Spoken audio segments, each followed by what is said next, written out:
I'm John Hoover, the director of the St. Louis Mercantile Library, and I want to welcome you to our institution. We are thrilled that you teachers and students can work with us this coming year on this project for curricula and learning.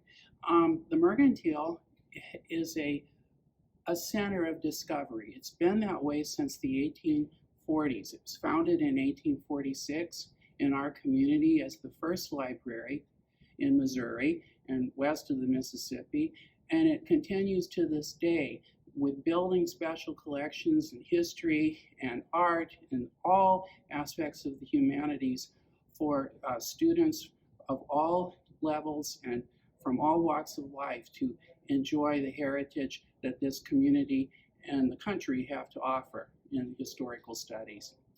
I mentioned the fact that already that our place is just filled with stories and discoveries that people make all the time. A good example of that, if we take a quick tour today, is this leaf. It was found as a binding fragment. It was a fragment of the Gutenberg Bible, the first printed book that was ever done, and this leaf was used to reinforce a much later book's binding and was preserved that way and discovered at a later time. Today, it's one of the very few sole survivors of a Gutenberg Bible leaf of any kind, and it's been in this collection for you to study and to learn from. So we wanted to show you that. The library has always been a place where an institution could celebrate first book, first printed book, first map, first book of poetry, first novel.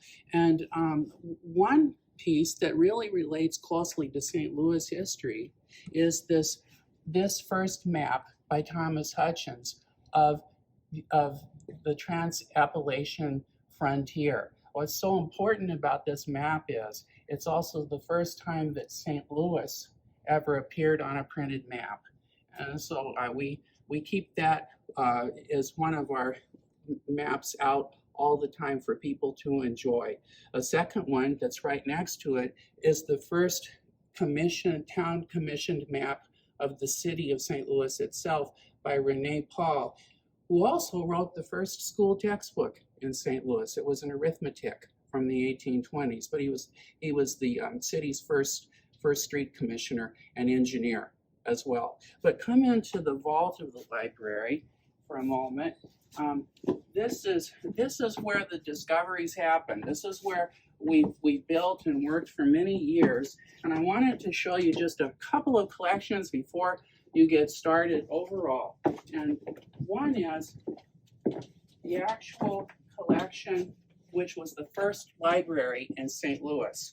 The Mercantile, because of that, preserved some of the very first books. And these were the books that pioneer people in St. Louis first handled and read in our city. And we were able to pull them together and keep them together just as sort of a hallowed example of the importance of books to readers on the frontier.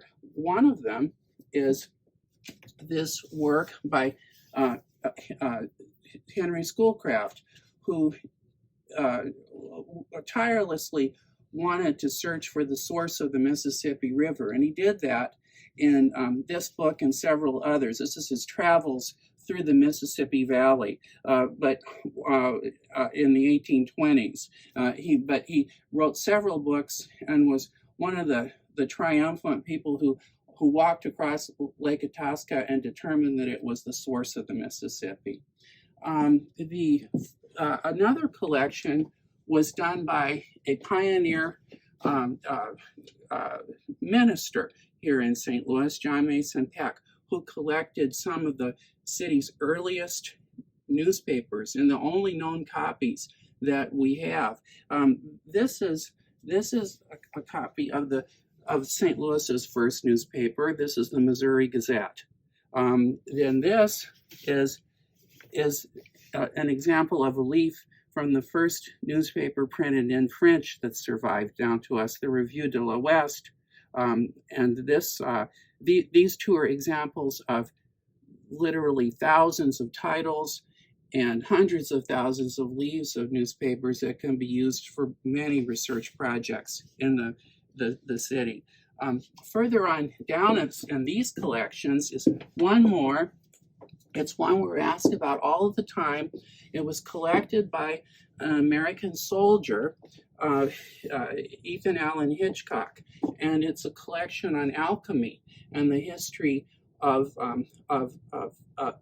chemistry as well. So it's sort of your very beginning STEM collection in St. Louis. This one example that I wanted to show you is a favorite of mine. And it's many of these books are manuscripts from the 16th and 17th century alchemy texts by these early chemists who thought they could change base metals into gold. But this was written out, and in it all of the formula and the incantations were copied for this particular example. And then these are watercolors that were put in that showed how the metals could change and be transformed in a book like this. So I wanted you to see this. There are many others, and it's a great history of science project to this day. Going down the hall here, I'd like to show you two more collections that seem that the particular to this to the auspicious beginnings of our program. Along the wall, this is the Helen Nash collection.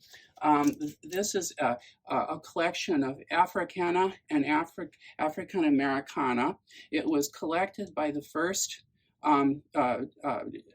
African American woman pediatrician here in St. Louis. She was a great book collector as well, and she collected everything that she could on Black literature from all periods of time, poetry, novels, but also the history of the Black experience in America. So many of the rarest freedom and slave narratives are in this collection, as well as it's a great collection overall of the Black experience in this community and nationally.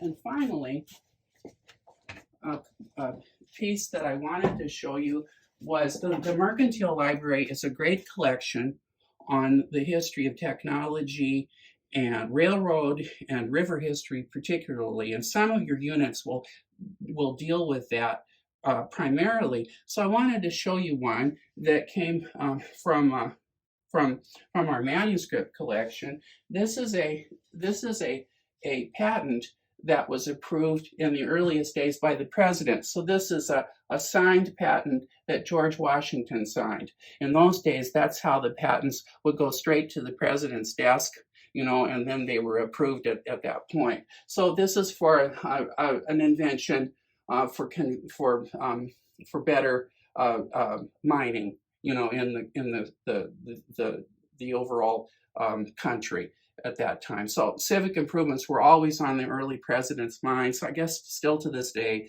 but this was one that's important as well because it links back to the father of the country.